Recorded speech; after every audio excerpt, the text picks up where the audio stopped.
Inkurajimi nxitje për rritjen personale dhe përparimin e tjetrit. Në jetën e përditshme, të gjithë përballen me sfida, dështime, humbje dhe momente pasigurie. Kur njeriu gjendet në situata të tilla, shpesh ndihet i hutuar, i pasigurt dhe i vetmuar. Në këto momente mund të lëkundin vetëvlerësimin dhe të sjellin dyshime, madje deri në mendimin se Zoti më ka harruar. Pikrisht në këto qaste, inkurajimi bëhet një burim shprese dhe force. Bibla na mëson se Zoti është gjithmonë me ne dhe na mbështet në çdo situatë. Ajo na fton të mos humbasim besimin, ta ruajmë të palëkundshme dëshminë e shpresës, sepse ai që i dha premtimet është besnik. Gjithashtu, Shkrimi i Shenjtë na siguron se ata që shpresojnë tek Zoti rinovojnë fuqinë e tyre, kurse ata që shpresojnë në Zotin përtritën në fuqi, marrin krah, por si shqiponja, vrapojnë e nuk lodhen kurrë, ecin dhe kurrë nuk meken. Kjo na kujton se inkurajimi është një thirrje për të besuar në fuqinë e Zotit, për të mbështetur njëri tjetrin dhe për të vlerësuar aftësitë tona. Fatkeqësisht, në shoqërinë tonë, inkurajimi shpesh mungon, nuk gjen hapësirë të mjaftueshme, sepse njerëzit priren më shumë të kritikojnë se sa të mbështesin. Ky fenomen shpesh buron nga xhelozia dhe frika se të tjerët mund të arrijnë më shumë se ne. Megjithatë, kritika e tepërt rrallë ndihmon ose edukon dikë. Përkundrazi, inkurajimi i jep individit vullnet dhe guxim për të ecur përpara. Po citoj pra Biblen, e cila na fton të mbështesim ata që na udhëheqin dhe kujdesen për ne. Ju bëjmë lutje vëllezër, dëgjoni ata që veprojnë ndër ju, që kujdesen për ju në Zotin dhe që ju qortojnë. Çmoni dhe nderoni me dashuri për arsye të veprimtarisë që kryen ndër ju. Një mënyrë e thjeshtë për të ndërtuar një kulturë mbështetje është të inkurajojmë publikisht dhe të kritikojmë privatisht. Por, shumica njerëzve zgjedhin të bëjnë të kundërtën. Shpesh mendohet se inkurajimi duhet të praktikohet vetëm në institucionet edukative, por në fakt, ai është i nevojshëm në çdo aspekt të jetës. Nuk mund të inkurajojmë një nxënës nëse vetë nuk kemi marrë ndonjëherë inkurajim nga familja, drejtuesit, kolegët apo miqt. Inkurajimi është një mjet i fuqishëm, jo vetëm në edukim, por edhe në këshillim psikologjik dhe terapi. Shkollat e psikoterapisë, si ajo adleriane dhe rogeriane, e konsiderojnë inkurajimin si një mjet kyç në zhvillimin e individit. Ai ndihmon jo vetëm në sukses, por edhe në kapërcimin e sfidave të jetës. Sa më shumë inkurajim të marrë një individ, aq më i suksesshëm dhe i motivuar bëhet. Inkurajimi ka një ndikim të thellë në forcimin e ndjenjes sociale të individit dhe në formimin e personalitetit të tij. Sigurisht, ai nuk është gjithmonë një veprim i dukshëm. Ai nuk ka të bëjë vetëm me fjalët, por edhe me veprime të thjeshta si një buzëqeshje, një fjalë mbështetëse apo një gest i vogël mirësie, të cilat mund të ndryshojnë rrjedhën e një dite, një jete apo edhe një karriere. Inkurajimi mund të vijë nga njerëzit që na rrethojnë, si familja, shokët, miqt, kolegët e tjerë. Duhet të krijojmë një klimë inkurajimi kudo që jemi, në familje, në shkollë, në punë, në shoqëri. E gjithë kjo mund të vinë nga vetvetja, atëherë kur besojmë në aftësitë dhe mundësitë tona. Vetë inkurajimi është çelësi i suksesit, pasi ai ndihmon në rrugën e vetë përmirësimit dhe rritjes personale. Inkurajim do të thotë t'i jap për zemër vetës ose tjetrit, për ta nxitur të vazhdoj atë që bën, por me vullnet. Le të kujdesemi për njëri tjetrin, me qëllim që të nxitemi ka dashuria dhe veprat e mira, dhe të mos i lëm pasdore mbledhjet tona, si e kanë bërë zakon disa, por t'i japim zemër njëri tjetrit. Në shumë pjesë të Biblës, inkurajimi lidhet ngushtë me jetën e bashkësisë dhe mbështetjen e ndërsjellët.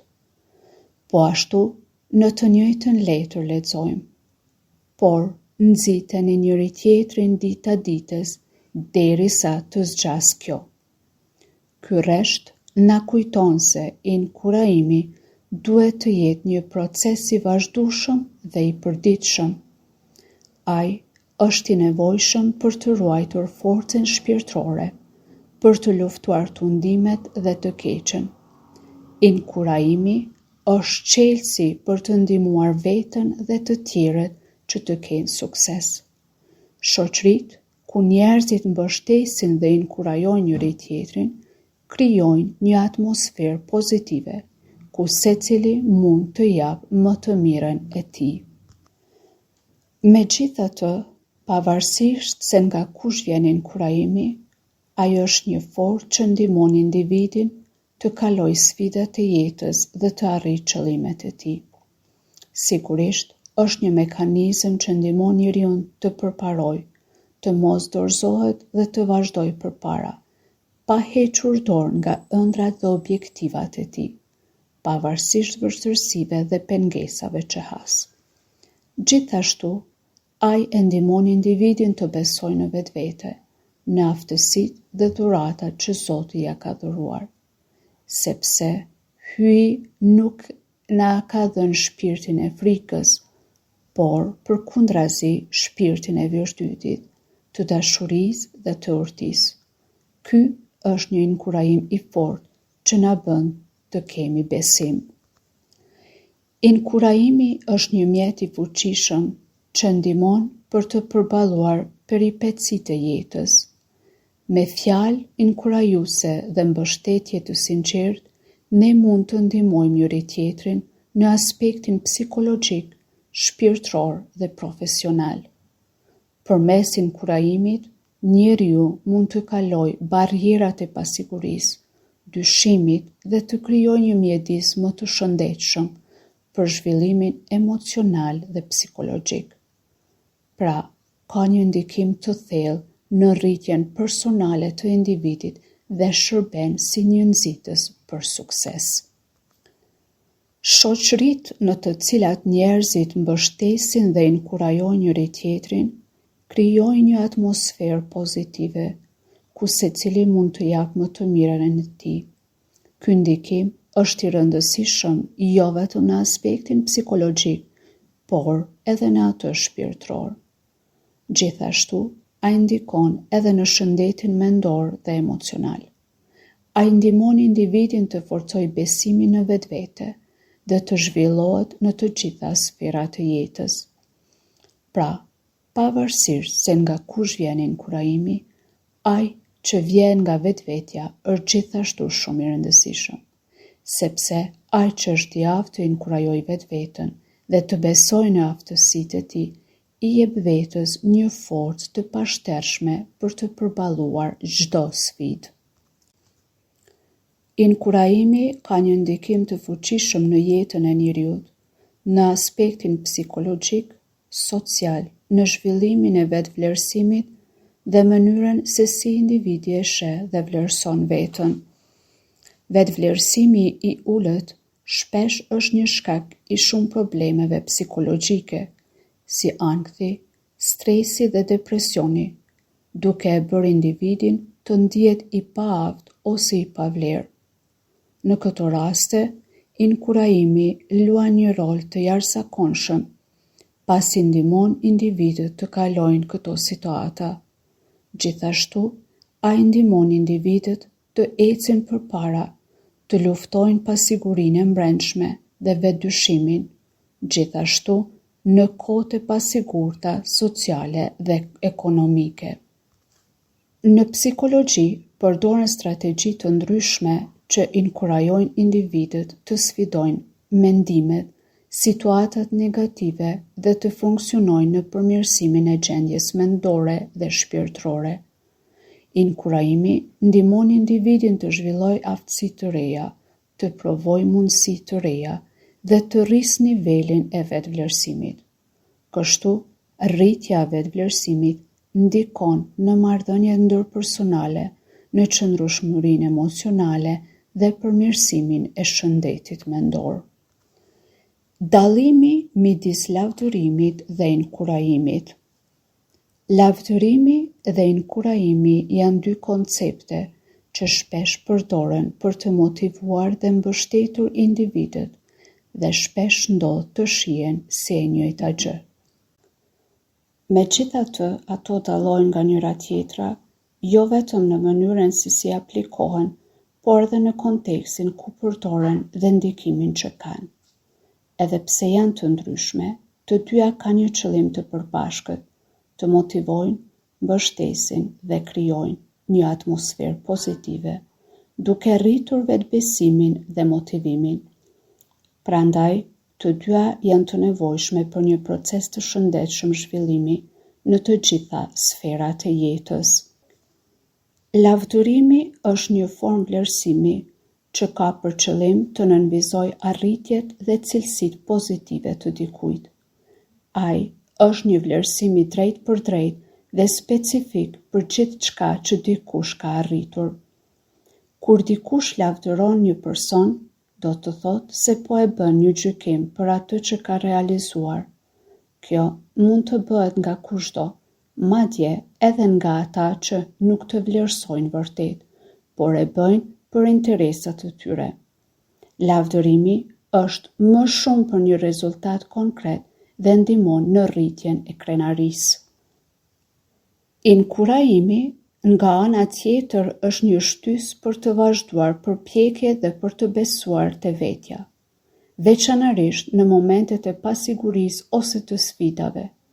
Inkurajimi nuk shoqërohet me një gjykim personal, por kufizohet në përsëritjen e asaj që vërehet dhe raportimin e saj tek bashkëbiseduesi.